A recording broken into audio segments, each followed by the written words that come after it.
it's your boy Mowgli! No! No! No! And today we're talking about everything you need to know before the next Ink Game update drops.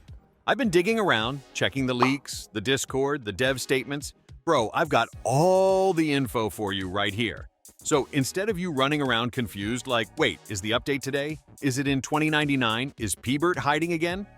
Don't worry, I got you.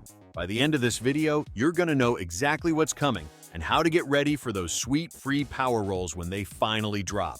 This update is looking wild. The community is already rioting, and trust me, you don't want to miss what's about to happen. So, let's jump straight into it. Guys, I'm trying to get the content creator title, so please subscribe to help me get it. I love you guys. All right, first up, the devs themselves have said this is going to be their biggest update so far. And that's not just hype talk. They've been grinding on this update longer than any other, and you can already tell by the leaks that it's way bigger than a normal patch. Now the release date? Still not locked in, but the devs did say it's coming very soon. So no, not 2099. Don't panic. You're not going to be 85 years old before P-Bert hands you your next free roll. The update is actually close, and it could literally drop any day now. So if you've been waiting around, wondering if it's worth sticking around for, trust me, this one is looking like a W. Now, let's get into the big one everybody's been waiting for, playable guards. When this update drops, you'll actually be able to become a guard in the normal game mode. Huh? Yep, not some separate testing lobby, not some secret server. They're dropping straight into the main game. And honestly, that's kind of wild. The devs even made a poll about this, and here's what they asked. If we put playable guards in their own servers, most players will never get the chance to actually become one, like 10 players for every one guard slot. So instead, they asked the community if they should test guards in all lobbies first and then move them to their own servers later if it turns out bad. And the results? Absolute landslide. 82% of people voted for test guards in all servers and move them later if unpopular, while only 18% wanted them to be limited to their own servers from the start. Hold on, I hear someone.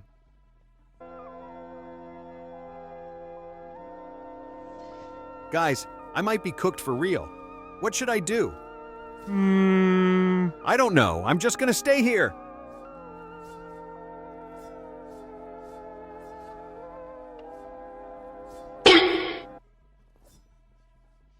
So yeah, when this drops, guards are gonna be everywhere. You could literally spawn into a lobby and end up chasing your own friends in the first round. It's gonna be chaos, it's gonna be unbalanced, and honestly, that's exactly why it's gonna be funny. But what do you think? Let me know, bro. And it doesn't stop there, because when you become a guard, you'll actually be able to choose your weapons. Yeah, no more default pistol and sad aimbot NPC vibes. We're talking a full-on armory wall stacked with pistols, rifles, SMGs, the whole Call of Duty starter pack inside Ink Game. So, picture this. You're a guard, you walk into the hub, and instead of just standing around, you're picking your loadout like it's Warzone. Want to camp with a shotgun? Go for it. Want to spray an entire hallway with an SMG? Why not? The devs are basically letting guards become mini-bosses in the game, and that is insane. Combine that with powers and rebel mode? Bro, it's not even gonna feel like Ink Game anymore. It's gonna be Roblox Squid Ops. Let me troll this guy. And here's where it gets even crazier, because guards might actually have their own powers. Yeah, not just weapons, but full-on abilities made specifically for guards. The devs even ran a poll on this before, and most of the community voted that they'd rather see guards get their own unique powers, instead of just using the same ones as normal players. And honestly, that makes total sense. If you're a guard, you should feel different, scarier, stronger, and just way more chaotic. Now, I actually made a whole video where I came up with some guard power ideas, so if you haven't seen that yet, go check it out. Because if even one of those ideas makes it into the game, it's about to be pure madness when playable guards drop. Okay, so let's break down how you can actually become a guard when this update drops, because this is where things get interesting. First option, you can straight up buy a permanent guard with Robux. Easy, simple, swipe the credit card and boom, you're in the pink jumpsuit forever. Second option, if you don't want to spend Robux, you can grind. And I mean really grind, because you'll need a whopping 7 million in-game coins for a one-time use as a guard. Yeah, 7 million coins. That's not a typo. So unless you've been living in ink games since launch day or you're some kind of farming machine, it's gonna take a while to get there. But it doesn't stop there. Not all guards are equal. If you want to flex as a circle guard or a triangle guard, those are the premium ones you have to unlock, if I'm not wrong. But if you just want to try it out without spending a dime, you can become a square guard. And those are free for any player above level 25.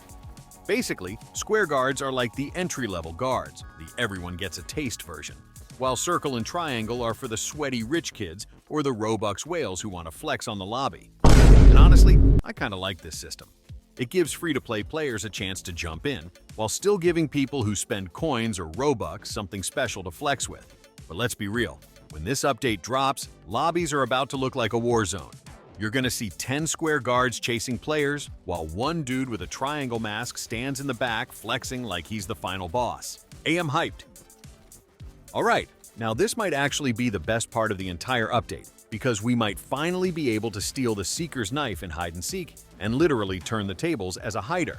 The devs made a poll and asked, in hide and seek, if you land the dodge, all 6 times on the same Seeker, should there be a custom QuickTime event grab that allows you to steal their knife if you land more QuickTime events than them?